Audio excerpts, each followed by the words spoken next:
Welcome to the latest episode of Five on the Floor on the Five Reasons Sports Network. Thanks for joining us on your favorite podcast app. On Android, recommend Spotify or the Five Reasons YouTube channel on Apple Podcasts. Also, check out Off the Floor. That's our Discord server, $2.99 per month.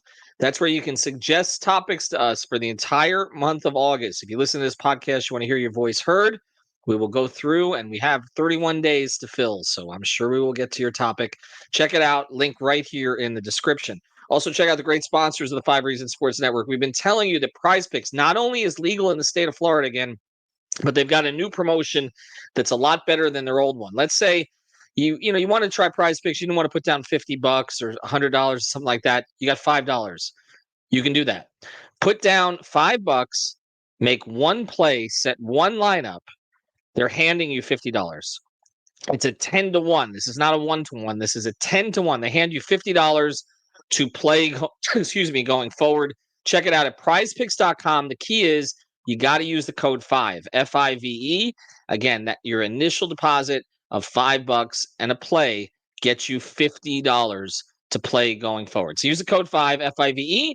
Download Prize Picks from the Google Play Store or the Apple App Store or prizepicks.com. And now, today's episode. Down the Biscayne. Yikes. 5 on the floor. Ride for my dogs. Where here's the thing. You can check the score. Hustle hard, couple scars, wearing rubber frauds. Just like Butler said, you in trouble, y'all. Kept the floor playing. Got it all banned. Y'all seen the block. Stop with one hand. And Pat we trust. It's power, have the guts. We're here to bring the heat. Y'all can hang it up. Welcome to Five on the Floor, a daily insider show on the Miami Heat and the NBA, featuring Ethan Skolnick, Greg Sylvander, and Alex Toledo, plus others from the Five Reasons Sports Network. Welcome back to Five on the Floor. Here's today's floor plan. I'm Ethan Skolnick. You can follow me at Ethan J. Skolnick and at Five Reasons Sports. We got Greg Sylvander. You can follow him at Greg Sylvander. Make sure to check out the 2 episodes we've done, 2 of a 3-part series. Alex and Brady will be back with part 3 in the next episode. We went through the one thing that the guards on this team can do to change the trajectory of the Heat. We went through the one thing that the wings on this team can do to change the trajectory of the Heat. And next, we're going to do the one thing that the bigs can do. Now, there's going to be a little duplication with this episode because, of course, the Heat's primary big remains Bam Adebayo. And I just want to start it here. I kind of feel like a person's knowledge of basketball is defined by what they think of Bam. I've been saying this now for a couple of years. I feel like the national guys who constantly downplay Bam, talk about other centers, etc. It makes me lose respect for them, to be honest, because it makes me believe that they're just looking at points per game, which literally any idiot off the street could do. Like, if you actually analyze basketball, you know how important Bam is to a team. We have talked about some of Bam's limitations as far as being the leading scorer on a team and all of that. Whether or not he eventually grows into that, we will see. But the idea, again, that Bam was not deserving to be on this Olympic team, the idea, again, that Bam is kind of a secondary type star, doesn't belong in the top 20, 25 players in the league, doesn't belong in all-star games. Again, when I see that stuff on Twitter, it's one thing. When I see it from some national analysts, I mean, I don't take Colin Cowherd seriously about anything. But when you see this stuff, it's just kind of like, okay, do you watch? Do you watch? And I think, Greg, like, that's why this has been an enjoyable experience, because we are now seeing Bam play with the best players in America, some of the best players in the world. Arguably, I mean, there's not a lot of players better than LeBron even at this stage. There's not a lot of scorers better than Durant at this stage, even at this stage. There's not a lot of three-point shooters better than Curry, even though he struggled today from distance. And Bam Adebayo has emerged as a top 5 player on this team. And it's not particularly surprising. We kind of told you this would happen, that Joel Embiid was not a great fit for this team. And look what's happened. Not only benched today for Anthony Davis, but didn't play a minute, which actually cost me a Prize Picks play. Yeah. Because I had him under, but I thought at least he would play. I had him under 10.5 points. And I'm just going to go through the minutes, Greg, and I'm going to let you take over here. In the last game, Bam was in the top 5 in minutes on the team. Okay? In this game, the most minutes against South Sudan, the U.S. wins by 17. They're 2-0 now in this tournament. Booker with 22, Durant with 22, LeBron, Curry, Bam with 21. Second straight game in the top 5 in minutes on this team. More minutes. He split the center minutes with Anthony Davis. They didn't play together today. They've been playing together because Embiid's been playing, because Kerr's been forcing it. Played more minutes than AD today. 8 of 10 from the floor, 2 of 3 from 3, 7 rebounds, 18 points, 1 assist. And again, as usual, the best defensive player on the floor, along with Drew Holiday. He's going to start getting respect, right? Isn't that where this is headed? Right? It is. And there's a couple things. One, he's the best defender on earth. Like, I think that's a overwhelming takeaway from all of this. But the fact that he's putting up what he is offensively, 8 of 10, as you mentioned, a couple corner threes, which everybody's been watching for. I know the line is a little bit closer, but still he's showing how he's extending his range. You've talked a lot about Bam coming back from this experience, a different person, a different player, and we're seeing it happen. And I think it's huge for Bam. It's huge for the Miami Heat. And for him to kind of ascend among this group shows that kind of in a sport where there's only one basketball and you've got a lot of ball dominant players, he's the perfect glue guy for this particular group. So that's why, like, even Brian Windhorst, who I respect tremendously, he said he thought Bam may sit today. It ended up being Embiid. I don't see any way that guys like Bam, Drew Holiday, I don't see them sitting throughout this tournament. That just doesn't seem realistic from what we've seen so far. They're just too intricate to what they're doing. Integral to what they're doing, excuse me. I love Brian. Okay. People know I'm friends with Brian. I spent a lot of time around Brian during the big 3 years. I respect Brian's basketball acumen way above the majority of the national media guys. Okay. I was stunned when he said that. I really was. I mean, I'm probably going to talk to Brian about it separately, because I don't even know where he came up with that. It's just this team. It's been so obvious the direction that this team is going, that there were certain favors, okay, or certain expectations of guys who were going to play at the beginning. And now it's like, okay, we have to win. We have to win. Like, we can't afford to lose these games. I mean, the last time they played South Sudan, they got taken to the buzzer. And like, Luol Deng has done an incredible job. By the way, screw Gilbert Arenas, okay, and anybody who talks negatively about South Sudan and what Luol has accomplished. And Luol is incredibly classy. I got to know him well during the time he was with Miami. People remember his friendship with Dragic and other things along those lines. And he's just a great person who's literally has paid for this thing out of his own pocket. We can say it was the Lakers' pockets, but whatever, it's still out of his own pockets. And he's done a tremendous job. And there was a danger of them getting pushed again today. And so what happens? We're not going to start Embiid. In fact, we're not even going to play Embiid. I said on the last podcast, or maybe it was playback, that I thought Embiid is the 12th man on this team. It does not mean he's not an elite NBA player, but he is not a fit for this format. And it feels like they took him for a name and to keep him away from France. Okay. I guess they didn't want a Wemby, Gobert, Embiid front line. And so they gave him the spot and they allowed him to start. And Kerr kept talking about, and again, Spo's in the background on these decisions. Okay. And Spo's not going to force himself on anything, but Steve respects Spo. That's why he's on the staff. And now you're at the point again where you've got Embiid, and not only does he not start, he doesn't play. Bam and AD are just much better fits for this style of ball. Like, flopping around to try to get calls is not going to work in this format. And you need more athletic.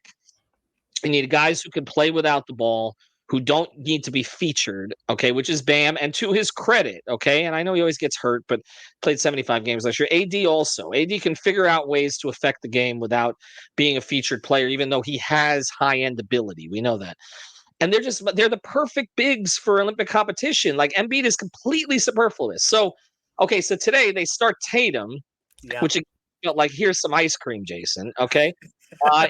Starting Durant. But ultimately, okay, when push comes to shove on this team, and even with France out there and the potential of facing Gobert and Wembanyama, when push comes to shove, their 5 or 6 players are going to be LeBron, Durant, AD, probably Drew, okay, because he defends, Bam, and Steph. That's where this is headed. And I know Steph is struggling, but like you can talk about all the rest of these guys, but I'm not saying that Jason Tatum is not a better player than Drew Holiday at this stage. Drew Holiday is more integral to this particular team. Bam Adebayo is more integral to this particular team than Joel Embiid. And again, if you understand basketball and you understand the way lineups fit and the style of play, it was obvious that this team was going to move in a Bam direction, particularly with Spo in Kerr's ear. And then you look at what he's doing. Like, again, you talk about it. I mean, the defense we take for granted, but Spo has to be paying attention to this, right? Like, leading the team in scoring. I mean, there was a stretch in that game where he was the featured target. Like, they went to him several times, whether it was on cleanup from offensive rebounds, but still the fact that they're looking for him and he's confident enough to take that and take those shots. To me, it's like an evolution of his game. Like, often in all-star games, you see bigs, and I kind of, I don't want to compare this just to an all-star game, but when you have all-star players, the bigs kind of get lost in the usage. And for him to come in today, tonight for them, but day for us, for him to play as well as he did, it's huge. I personally think that it may be the best offensive effort we see from Bam in this entire tournament, which is not saying anything bad about Bam. It's just he had a really crazy day. 8 of 10 is hard to replicate. I mean, honestly, if he doesn't have a big offensive game in the rest of the way, this thing has already been a success for him. I said also the other part of this was just the confidence he's going to gain from some of the best players in history anointing him and taking him under their wing. And now we see that he and LeBron have their own handshake. Okay. It's a topic for another day. Okay. And Bam, let's stop here. Bam never would have been on the Heat if LeBron was still on the Heat, because the Heat never would have been in position to even draft 14th. All right. So it's fun to think about, but it wouldn't have happened. But can you imagine, as great as Bosh was, and Bosh was great. They blitzing pick and rolls, obviously his ability to score, more of a natural scorer than Bam is, although Bam is developing some of those things now. But Chris came in with all that. But like a Bam like big on those big three teams, it's interesting to think about. Would they have been better with Bam or Bosh? I think that's a fun topic.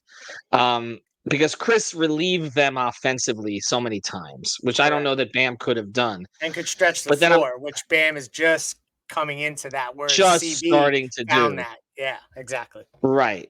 But it is personality-wise, they have something in common. And if I will say this, if Dwayne was Dwayne, like if the Dwayne of the first year, and it's fun to have him on the call, by the way, but if he was Dwayne, like it didn't decline because of the knee trouble the last couple of years with the big three, like the 12 through 14 seasons, I would argue that you might have been better off with this Bam than that Bosh.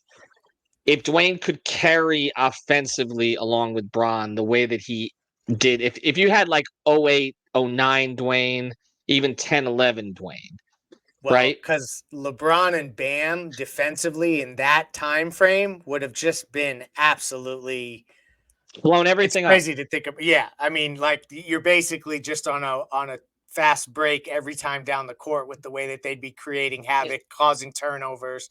So that's fun to think about. I know some Heat fans may think it's sacrilegious to try to sub in anyone from the big three, but I think that it is a fun exercise. Well, it is, because it is. The Dwayne that we got the last couple of years of the big three, you needed Bosh. That's what I'm saying. But I think if you got the earlier Dwayne with that group, then I can make an argument that Bam might have elevated them even more. Just it's a crazy thought. Again, but again, that's where we are, because you have LeBron and Steph and these other guys who. And it's not just the respect that they're gaining for them, but what they're going to bring back to their own teams and what they're going to bring back to other players on those teams who may someday be free agents. This has worked out. We predicted all this. Like this is going to happen. Bam's personality, everybody loves playing with Bam. He was going to elevate on this team, but it's been even better than we thought. And so this is a huge boon for the Heat. And what I want to talk about on the other side of this is let's get into the Jimmy part of this on the other side of this. Before we do, I want to mention a great sponsor of the 5 Reasons Sports Network, Water Cleanup of Florida, WCUFL.com. More than 75-star reviews on Google, your one-stop water and mold cleanup shop. Get in there before anything happens. You see a leak, reach out to these guys. Michael, Robert, their entire team based in Boca Raton, service the entire Tri-County area. Again, if you have trouble after the fact, they can come clean it up for you and work with your insurance company. So again, Water Cleanup of Florida, WCUFL.com. If you've got the schmutz, they got the guts. So you know what's been quiet lately? There is, we know there are folks around Jimmy who talk. Okay, we see them on social media. I saw that the primary one actually said he was taking a break from social media in general. So again, could be, I'm sure, totally independent of anything related to basketball or the Miami Heat. But you won't hear from him much lately. But there has been, and you and I have talked about it. We've talked about it on the podcast. There's been kind of, I don't know, a reluctance, I think, of those in Jimmy's camp who are public in some way to kind of embrace Bam at the level. Is that a fair way of putting it? Yeah, there's always seems to be, I guess it's a loud minority of Jimmy's camp that's kind of gone against Bam in certain scenarios, said that maybe they could have gone and gotten an even better fit next to Jimmy. There's been some of that's been insinuated, I think, a little bit. It's not as flagrant. I don't want to make it out to something that it isn't, but that's definitely been out there if there's ever been a criticism. And also we've talked about the fit with the two of them and that it's worked more than other duos have worked because they've gotten to 2 finals and 3 conference finals, but that it's been somewhat clunky offensively, that it's hard to kind of put players around them because you don't have many elite teams in the league whose top 2 players are not distant shooters. But now you have, and I talked about this on the last podcast, Jimmy shot 41.4% from 3 last year on like 120 attempts. Like it feels like maybe he won't shoot 41% again, but it feels like if he plays more games, he focuses on it even more. I'm kind of okay with it now. I haven't been, but maybe him getting his attempts up over 150, closer to 200 total, and so maybe 2 or 3 a game, something like that, and maybe he shoots 37% from 3. Now we're seeing Bam with some distance shooting. I do think this can change the equation for them. I haven't totally embraced the idea of Bam becoming a 3-point shooter. Spo has talked about him shooting from above the break, kind of in trailing situations. You talked about the corner 3, which is obviously the easier shot. It's a little easier in this competition. I just wonder if Jimmy's even watching this, which I doubt he is. What would he be thinking? What do you think? Are there more possibilities? We know what they can be defensively. Like, I don't think anybody questions that. When Jimmy's engaged defensively, the two of them are as good as any duo in the league. But I'm just wondering, like, is there more here? Maybe. Like, when you play with somebody for 5 years, can that player earn your respect more by the way that other stars who you respect? I know how much Jimmy respects Bron and vice versa. Like how other stars are embracing him.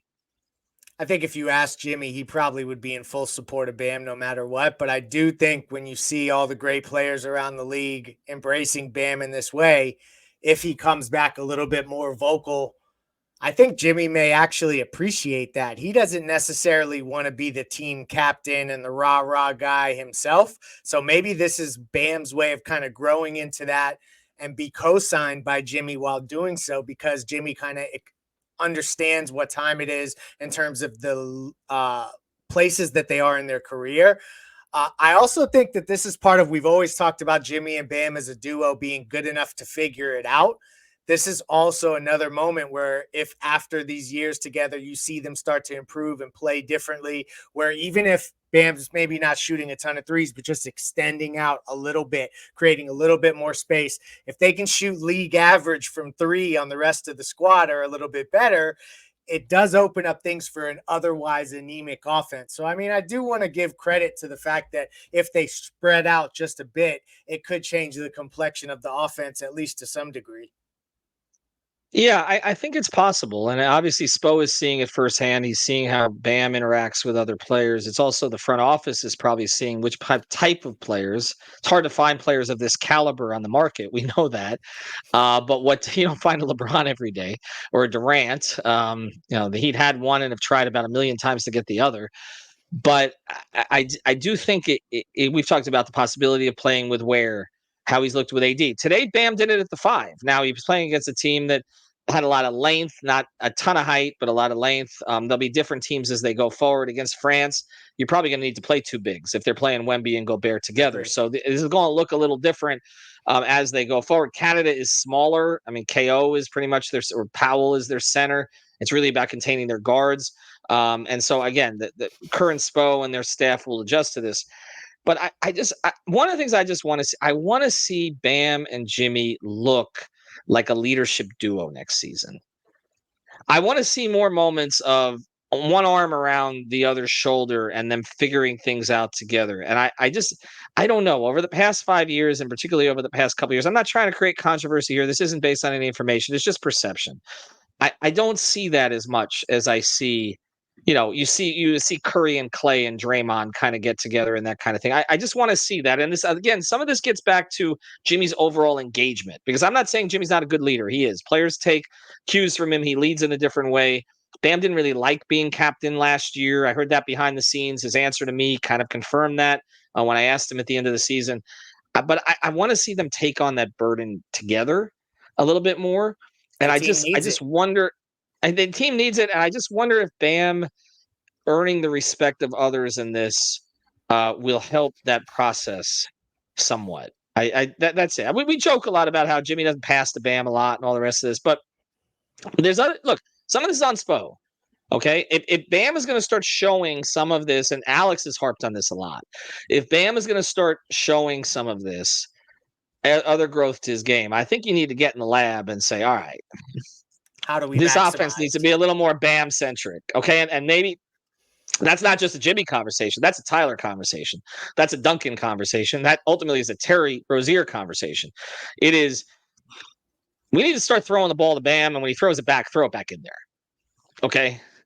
And not make it where he's got to try to find his, with that base, that free throw jumper and all the rest of that he kind of curls into. Like, let's force the issue with Bam a little bit more, because again, he doing this on this stage in front of those guys. Like he said today, and I captured. He talked to Mike. He was the Mike Tirico interview today. Okay, I got home, put it on the TV, and you got Bam Adebayo, who Colin Cowher can't even pronounce his name. And his quote was, "I'm not here to get 20 shots up, but when I'm open, shoot it." He got 10 up. It seems like they're sitting one guy because they can't play all these players every game. Like Tatum didn't play at all, and then he started. Embiid didn't play at all. I'm very interested if Bam ends up being one of the guys that never ends up getting that entire game seat. And that's huge. Won't. Like it's a different tier that you move into when you're that integral to what they do. There's no chance he's going to sit out an entire game. I will put it down right here, unless he's hurt. And we saw AD got hurt today, which again that happens with him a lot. There's no chance that they're going to sit Bam for an entire game. What happened to Embiid today? What happened to Tatum in the last game? It's not going to happen. They'll rotate somebody. Booker won't play one night. There'll be somebody else. Derek White has played pretty well when he's played. And again, this should be an education for people who just go by stat sheets and stuff. Like Jrue Holiday, Derek White, and Bam Adebayo have all been really good on this team. And I think if you went to the casual fan, you would say, who doesn't belong on this team? And those might be the first 3 names that are mentioned. Yep. And all 3 of those guys, I think that they've decided as a coaching staff, those 3 guys are going to play. Derek White just does all the little things. If he was on the Heat fans would love him. And Jrue, we know the Heat have tried to get him numerous times, right? Like, so, and Bam, like there is a certain type of player that just wins. And look, Bron is still one of those guys, obviously, and you got to play KD because of the talent and Curry because of the shooting. But Bam's not going to be the guy who sits an entire game. I will bet. I will absolutely bank on that. All right. Thanks to Greg. We'll be back to finish our series on what the bigs can improve. I don't know with Bam. What we've seen, we got a lot to pick from with him in terms of what might help most for the Heat. All right. Thanks to our sponsors, Prize Picks. Use the code 5FIVE. Water cleanup of Florida. Thank you for listening to the Five on the Floor on the 5 Reasons Sports Network. After all, someone needs to listen to my dad.